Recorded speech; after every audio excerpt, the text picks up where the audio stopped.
ಹೈದರಾಬಾದ್ ಮೆಟ್ರೋದಲ್ಲಿ ಸಭ್ಯತೆಯ ಉಲ್ಲಂಘನೆ, ಸೀಟಿನ ಮೇಲೆ ಬೂಟು ಇರಿಸಿ ಕುಳಿತ ವ್ಯಕ್ತಿ, ವಿಡಿಯೋ ವೈರಲ್.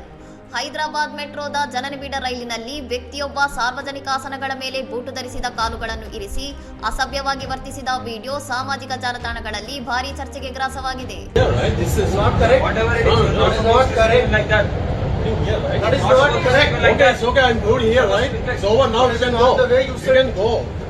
ಈ ದೃಶ್ಯವನ್ನು ಅಪರಾಜಿತ್ ಎಂಬ ಬಳಕೆದಾರರು ಎಕ್ಸ್ನಲ್ಲಿ ಹಂಚಿಕೊಂಡಿದ್ದು, ಸಾರ್ವಜನಿಕ ಸಾರಿಗೆಯಲ್ಲಿ ಇಂತಹ ನಾಗರಿಕ ಪ್ರಜ್ಞೆಯ ಕೊರತೆಯನ್ನು ತೀವ್ರವಾಗಿ ಟೀಕಿಸಿದ್ದಾರೆ. ವಿಡಿಯೋದಲ್ಲಿ ಆ ವ್ಯಕ್ತಿ ಕೋಚ್ನ ಗೋಡೆಗೆ ಒರಗಿಕೊಂಡು ಆಸನದ ಮೇಲೆ ಕಾಲುಗಳನ್ನು ಚಾಚಿ ಅತ್ಯಂತ ನಿರ್ಲಕ್ಷ್ಯದಿಂದ ಕುಳಿತಿರುವುದು ಕಂಡುಬರುತ್ತದೆ. ಸಹ ಪ್ರಯಾಣಿಕನೊಬ್ಬ ಆತನ ನಡವಳಿಕೆಯನ್ನು ಪ್ರಶ್ನಿಸಿ ಸಾರ್ವಜನಿಕ ಆಸನಗಳ ಮೇಲೆ ಬೂಟು ಇಡುವುದು ಇತರರಿಗೆ ಅಗೌರವ ಎಂದು ವಿನಂತಿಸಿದಾಗ ಆತ ಅದನ್ನು ಕ್ಯಾರೆ ಅನ್ನದೆ ಸುಮ್ಮನೆ ಕುಳಿತಿದ್ದೇನೆ ಎಂದು ಸಮರ್ಥನೆ ಮಾಡಿಕೊಂಡಿದ್ದಾನೆ.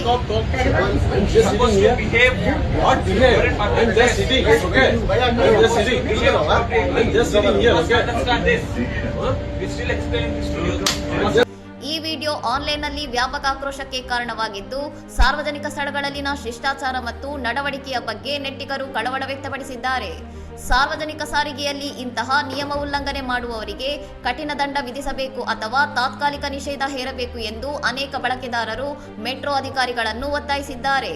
ಇನ್ನಷ್ಟು ಸುದ್ದಿಗಳಿಗಾಗಿ ನೋಡ್ತಾ ಇರಿ ಸೌರಂ ಟಿವಿ.